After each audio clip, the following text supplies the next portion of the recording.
Hello, beloved. So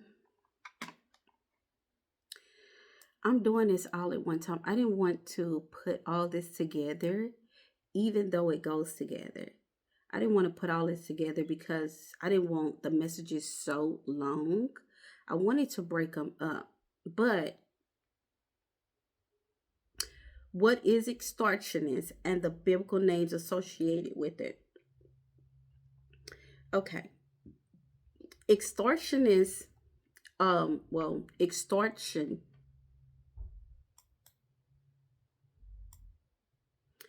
in its simplest form is the act of obtaining something of value, money, influence, loyalty, or submission through pressure, intimidation, fear, or manipulation. It is not theft done in secret, it is coercion performed in plain sight.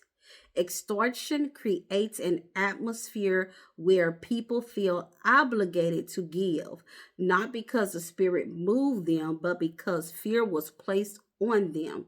In spiritual settings, extortion shows up when leaders use sacred language to force outcomes, when the words like seed, sacrifice, obedience, honor, first fruit, double portion, prophetic act, mantle, or breakthrough offering are no longer visitations to worship, but pressure points used to extract money or compliance.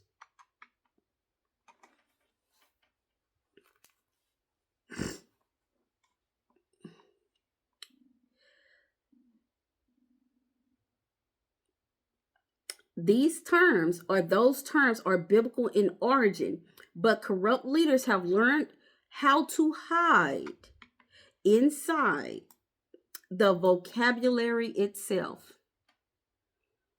Now, this is what the Lord was telling me. The reason why I asked the Lord, why did he use the word extortionist? Okay. They use scripture like a costume, a way to appear righteous while masking unrighteous unrighteous motives. This is what spiritual jargon is, language that sounds holy but function as a smokescreen, a cloak of biblical phrases designed to disguise manipulation so that sheep don't immediately recognize the danger.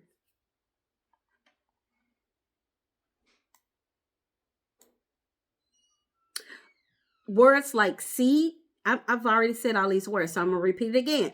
Words like seed, sacrifice, obedience, honor, first fruit, prophetic act, and mantle become tools of disguise. The language is correct, but the spirit behind is corrupt. The terminology becomes a shield that protects the leader from accountability and blinds the sheep to the exploitation happening right in front of them. And some a lot of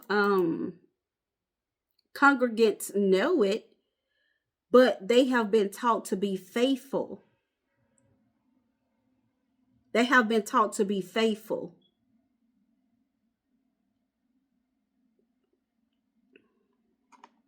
To your leader. This is why God gave me the modern word extortionist, because it's the modern word. It's not biblical terminology.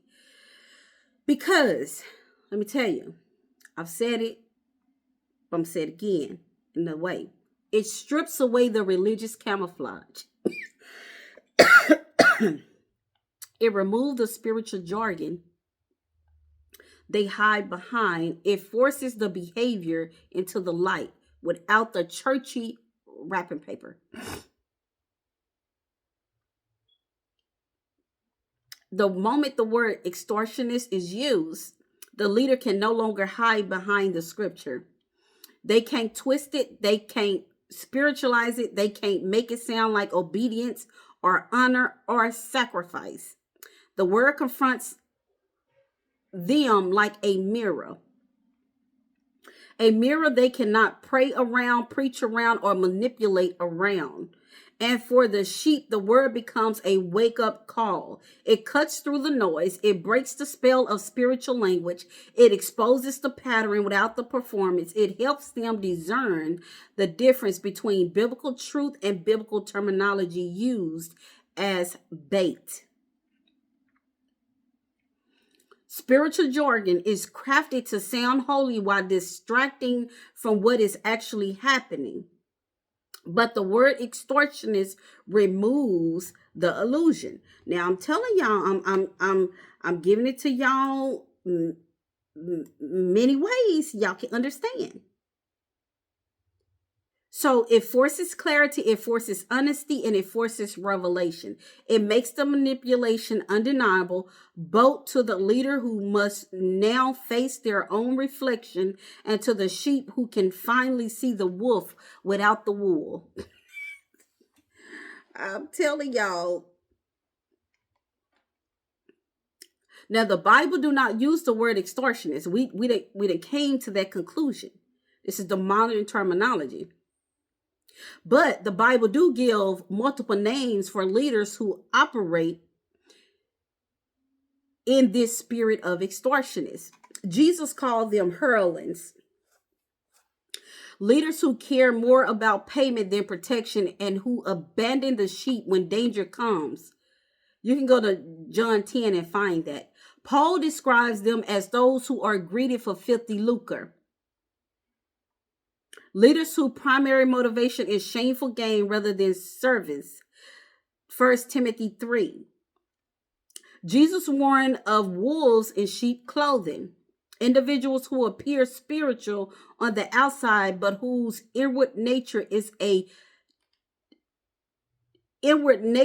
to devour the flock. Matthew 7. Scripture exposes false prophets who speak in God's name but lead people astray for personal benefit, exploiting the people with fabricated words. Second Timothy. So y'all please forgive me. Second Peter.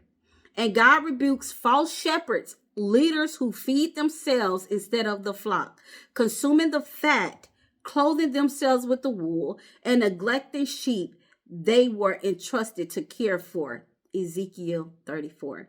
Each of these biblical terms reveals a different angle of the same corrupt pattern, the same corrupt system. Leaders who use spiritual authority to manipulate, intimidate, coerce, extract, and control. So the modern word extortionist gathers all the biblical warnings into one clear, undeniable category, making the behavior visible, naming it plainly, and removing the ability to hide behind scripture.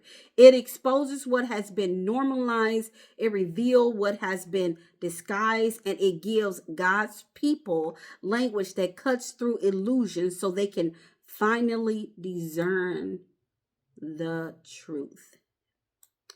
Y'all, that's the end of why God used the word extortionist and not the spiritual jargon that leaders say all the time to exploit the congregation. Until next time, y'all, grace and peace to you.